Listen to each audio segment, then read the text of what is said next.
السلام علیکم ورحمۃ اللہ تعالی وبرکاتہ۔ امید کرتا ہوں آپ تمام خیریت سے ہوں گے۔ رمضان المبارک کی آمد آمد ہے، اور پیارے ناظرین، رمضان المبارک کے مہینے میں ایک سوال بڑا گردش کرتا ہے۔ آج ہم اسی سوال کا جواب لے کر آئے ہیں، آپ حضرات سماعت کریں۔ سوال کیا ہے؟ سب سے پہلے آپ سوال سماعت کریں۔ سوال یہ ہے کہ اگر کسی عورت کو روزے کی حالت میں حیض یعنی پیریڈز شروع ہو جائیں تو اب اس کے روزے کا کیا حکم ہے؟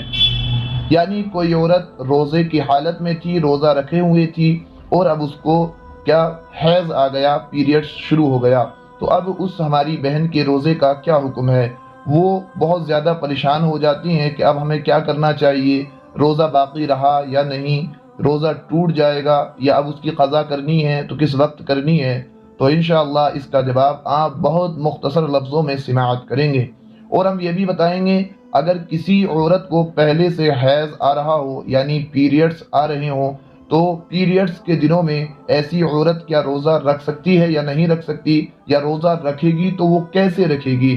تو آپ سماعت کریں اور بنے رہیں ہمارے ساتھ آخر تک، اور ہمارے یوٹیوب چینل اسلامک کنٹینٹ دوست کو زیادہ سے زیادہ سبسکرائب کریں۔ تو بات شروع کرتے ہیں۔ جس عورت کو روزے کی حالت میں حیض شروع ہو جائے اس کا روزہ اسی وقت ٹوٹ جاتا ہے، چاہے روزہ افطار سے 5-10 منٹ پہلے ہی اس کو حیض شروع ہو گیا ہو۔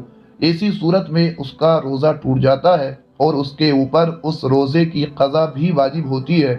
اور قضا اب رمضان کے مہینے میں قضا نہیں کرے گی، بلکہ رمضان کا مہینہ گزرنے کے بعد جس وقت وہ پاکی کی حالت میں ہوگی اس کے لیے چاہیے کہ جلد سے جلد پھر اپنے ان روزوں کی قضا کرے، اور عید کے بعد ہی کرے، ظاہر سی بات ہے۔ مگر ایک بات یاد رکھیں، اس بات کا خیال رکھنا چاہیے کہ ایسی عورت کے لیے بہتر ہے کہ جس کو روزے کی حالت میں حیض شروع ہو گیا ہو، اس کا روزہ تو ٹوٹ گیا ہے مگر پھر بھی اس کو شام تک روزے جیسی حالت میں رہنا چاہیے۔ دوسری بات اب ہم ذکر کرتے ہیں، وہ عورتیں کہ جن کو پیریڈز پہلے سے آ رہے ہوں تو وہ پیریڈز میں روزہ رکھ سکتی ہیں یا نہیں رکھ سکتی، یا رکھیں گی تو کس طرح سے رکھیں گی؟ تو اس کا جواب یہ ہے، وہ عورت کہ جس کو حیض آ رہا ہو یا جو نفاس والی عورت ہو، ایسی عورتوں کے لیے روزہ رکھنا جائز نہیں، اور حیض میں چھوٹے ہوئے روزوں کی قضا رکھنا رمضان کے بعد اس پر واجب ہوتا ہے۔